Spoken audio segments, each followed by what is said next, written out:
When looking through the 7 archetypes in League, Fighter, Mage, Marksman, Tank, Slayer, Controller, and Specialist, the one that tends to elicit the most irritation to play against is almost unequivocally the Slayer class, more specifically the Assassin subcategory. Assassins are easily among the most polarizing champions in the game. The inherent nature of their gameplay pushes the limits of what would be deemed acceptable in a competitive title. Such a high-speed, high-burst-oriented win condition leaves opponents with little, if any, room or time for countermeasures, thereby leading to diminished agency situations. Be that as it may, assassins are kept in check by their own profile of weaknesses, not the least of which being their horrible neutral game and lack of any alternative approaches to the game. But what would happen if you had a champion with all the strengths of an assassin without the same purported downsides? Well, the closest thing we have to that is Leblanc, and wouldn't you guess it, to no one's surprise, Leblanc happens to be one of the most despised champions in League, not just being a pretty big noob stopper in low elo, but even drawing the ire of many high elo players, if not more so. Anecdotally, I don't know a single person with anything positive to say about the champion besides the new appearance courtesy of Arcane. Given the universal hatred towards Leblanc, I thought it best for posterity's sake to make a Why Everyone Hates episode on her. So that's what we're going to be doing for today. Recapping earlier, the primary reasons that make assassins the most hated of all classes are that number 1, they specialize in burst damage, as opposed to sustained damage aka DPS, which maintains a strong output of pressure over an indefinite period of time. Burst is intended to be front-loaded damage with high immediate impact, meaning naturally the time it takes to apply sufficient enough damage to kill your target is significantly shorter than its DPS counterpart. Because of this, opponents have less time to physically and mentally react to burst, causing them to feel like they didn't have a chance to do anything about it. Number 2, they're among the most mobile champions in the game, complementing their ability to cut your reaction time even shorter by rushing you down and just as quickly delete your health bar. Number 3, assassins typically carry more tactically oriented defense. What they lack in raw durability like defensive stats or damage reduction they make up for with more eclectic attributes like untargetability, stealth, or using the self-same mobility they have to get in to also get out, altogether making for a champion with a very polarizing outcome spread compared to even the likes of burst mages or divers who similarly carry front-loaded pressure and or high mobility. Leblanc checks off all 3 boxes. In fact, she is one of the most straightforward burst combos in the game. Front-loading wise, you'll find no shortage of clips online of her 100 to 0ing someone within less than a second. Going by her current numbers, getting hit by QRW results in roughly 1200 base plus 280% AP in damage, again, all within the span of 1 second. The only avoidable part of this combo would be distortion, but even if you avoid that, she can still use her ethereal chains to proc it instead. Exacerbating things even more is that Leblanc is one of the only instant burst champions remaining in League. What I mean by that is, in an effort to make assassins more tolerable to fight during the class reworks between 2015 and 2018, many assassins that prior had near instantaneous 100 to 0 combos were given minor delays to them so as to allow their victims at least some semblance of a fighting chance. For example, Talon's Rake used to come out and then immediately come back. Now though, they kind of hover out there for a bit before returning back.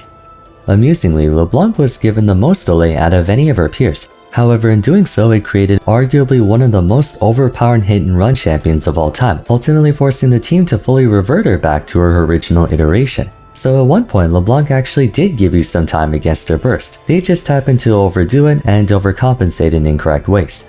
Furthermore, Leblanc is also one of the slipperiest champions in the game because she effectively has up to 4 mobility tools to make her one of the most mobile champions in the game. More crucially though, is how that mobility is implemented. One other way in which you can counter assassins is by trying to intercept them on their way up. They might be able to one-shot your ADC for instance, but in doing so, there is an opportunity, however slight, where the rest of the team can attempt a revenge kill. This is true for most assassins. Leblanc on the other hand is one exception to this.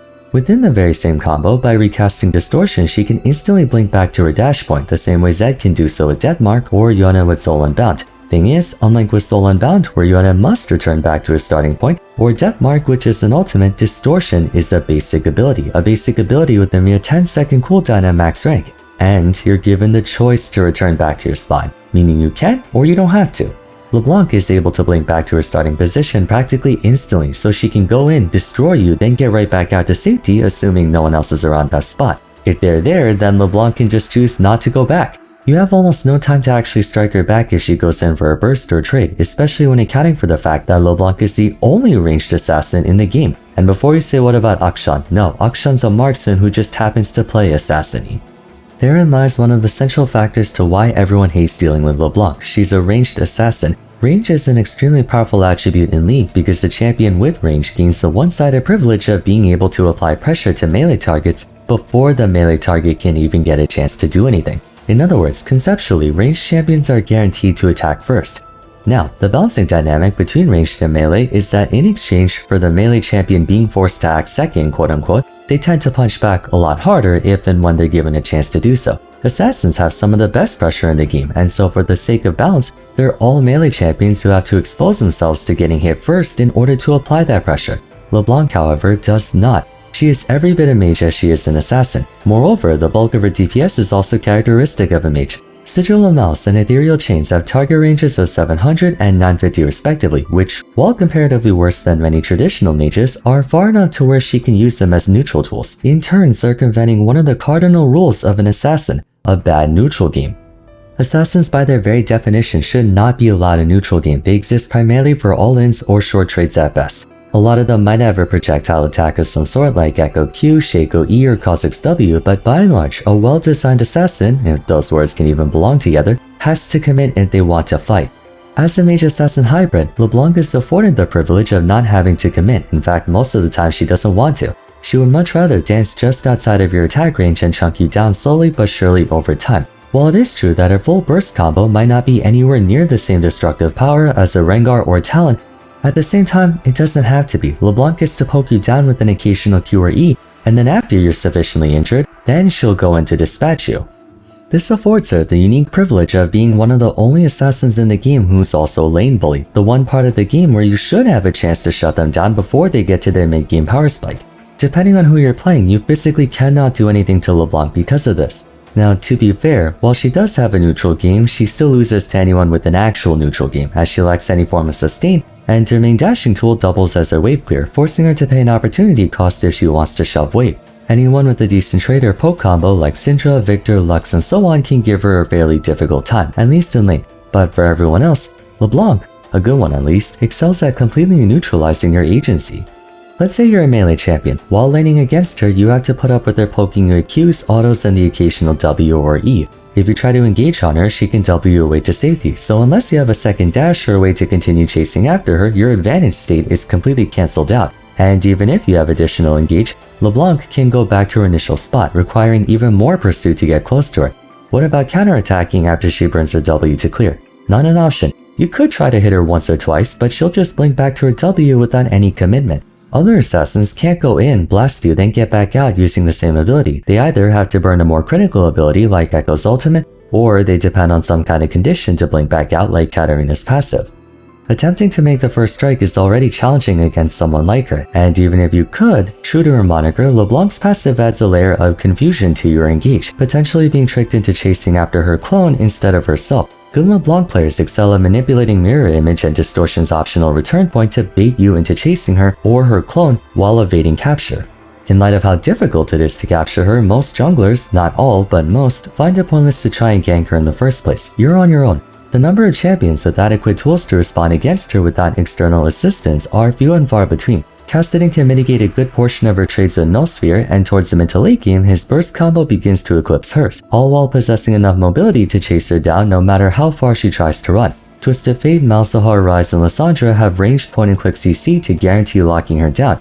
Then you have Galio, who can face tank her damage and taunt her the moment she tries to go in. However, those advantages are only endemic to lane and to them. The mid-game is where things can become especially frustrating for the rest of your team. Leblanc's comparatively better neutral game and slipperiness makes it so the transition to mid-game tends to be more assured than others in her cadre. For the remainder of a match, she, like any other assassin, presents a constant threat that the enemy team has to respect. Assuming she's not laughably behind, all it takes is a quick opening for her to isolate and target a priority member of the enemy team. Distortion, and by extension Mimic Distortion, offers such a low committal way for her to seek out opportunities, the latter effectively becoming a basic ability by late game on account of only a 25-second cooldown. Once again, for just about every other assassin, if they want to engage you, a fight will break out. Yes, Zed, Echo, Akali, Katarina, Evelynn, they can easily get out to safety, but they can't do it more than once per fight, or in the case of Katarina, if she fails to reset her cooldowns, she's in a very bad position. Leblanc can navigate the mid-game more safely and consistently. She can rush in to kill someone, and if the venture proves to be too risky, you just have to recast W and you're safe. A simple Q and then E to proc the Q is enough to chunk a squishy to half HP, so you have an assassin who can play extremely safe, yet still have the capacity to neutralize a squishy target. Just like in lane, certain enemy team compositions can get single-handedly screwed over by Leblanc. If you think about it, Leblanc's kit offers her an overwhelming advantage against the vast majority of classes in the game. Enchanters may have the shielding and healing to recover from her burst damage, but if caught alone, Leblanc should be able to burst them down. Marksman may have the range and firepower to take her out, but in a contest of brute strength, Leblanc will more likely than not kill the ADC faster than they can kill her. Fighters are in a difficult position too. Divers have the range to gap close on her, but it's contingent on being a one and done thing. So if and when they burn their engage, all she has to do is dodge or outmaneuver them and it's GG. Juggernauts, however, hate this woman. Garen's worst matchup in the game is Leblanc because she can play monkey in the middle, endlessly kiting him by dashing, then blinking back, rooting him with E over and over until he eventually dies. Apply that experience to virtually every Juggernaut in the game. For all their tankiness, they can never actually get close enough to Leblanc to actually make use of it. Realistically, the only ones who can put up a decent fight against her are other members of her class, mages and other assassins, but in that case it turns into a contest of who can burst the other quickly, an outcome decided mainly by circumstance and not player skill. All of these metrics culminate into a champion who is, effectively speaking, impossible to outplay. Her kit is specifically tailor-made to work in the hands of a good player. You cannot outsmart her, that's the point. Leblanc is the deceiver, she's deliberately meant to be difficult to catch. How this translates in game is that you ultimately have only two options: pray that either human error, incompetence, or arrogance puts her in a position to get punished, or play a champion/team that can outscale her. Leblanc is famously horrible against well-coordinated enemy teams who can guard and peel their carries, as the complete absence of any defensive utility in her moveset whatsoever makes it so Leona Q, Ash Arrow, Syndra Stun, Viego W can nuke her off the face of the planet. Unfortunately, you don't always get the chance to counterpick her, do you? Nor have you any influence over the skill of an enemy Leblanc. As you progress higher and higher in rank, players become much better at not being stupid on her. If you take a look at her stats based on division, her win rate escalates considerably once you make it to the apex tiers. Likewise, her ban rate increases commensurately. She is easily one of the most banned champions in Grandmaster Challenger. The simplest way I can summarize the experience of playing against a Leblanc is that she is to mid laners what ranged top laners are to top laners, champions who can literally auto-win lane by existing, and the only chance you have at winning is hoping you contribute more for your team than they can contribute for theirs. True, in just about every aspect of the game, Leblanc technically falls off against every other assassin. I would argue she's one of the weakest assassins late game, because realistically nothing she has can't be done by someone else if not better. For example, if you're looking for a hit and runner, Echo, Shaco, Evelynn, and Kayn offer significantly more surprise factor with comparable escape. If you want teamfight pressure, although why would you want teamfight pressure if you're playing an assassin, but either way, Kiana, Katarina, and Yuna have far better AoE damage. If you're looking for silent dueling pressure, you have Kassadin, Akali, and Zed, and if you're looking for pure one-shot, Kha'Zix, Talon, and Rengar have enough damage to one-shot you twice, even through armor. In my opinion, Rengar still holds the title of fastest one-shotter in the game. However, Leblanc does something none of the others do. She's a lane bully. She might have a lower power ceiling relative to everyone else, but it's balanced out by her being able to reach that ceiling more consistently, and consistency is ultimately what matters most in a champion.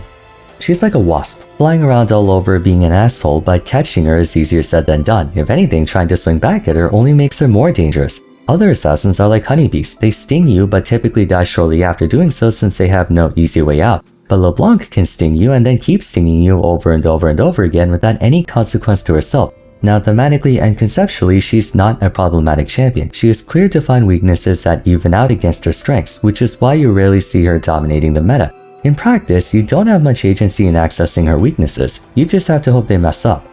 So there you have it, why everyone hates Leblanc. Nothing that hasn't been established before, but let me know your thoughts on her in the comments down below whether you agree or disagree with my points, and aside from that, if you enjoyed the video, I would appreciate it if you could leave a like and subscribe. Don't forget to follow me on Twitter @Vars, join my Discord server, and check out my other Why Everyone Hates episodes if you haven't yet. But till next time, thanks so much for watching, and I look forward to seeing you again soon. Take care.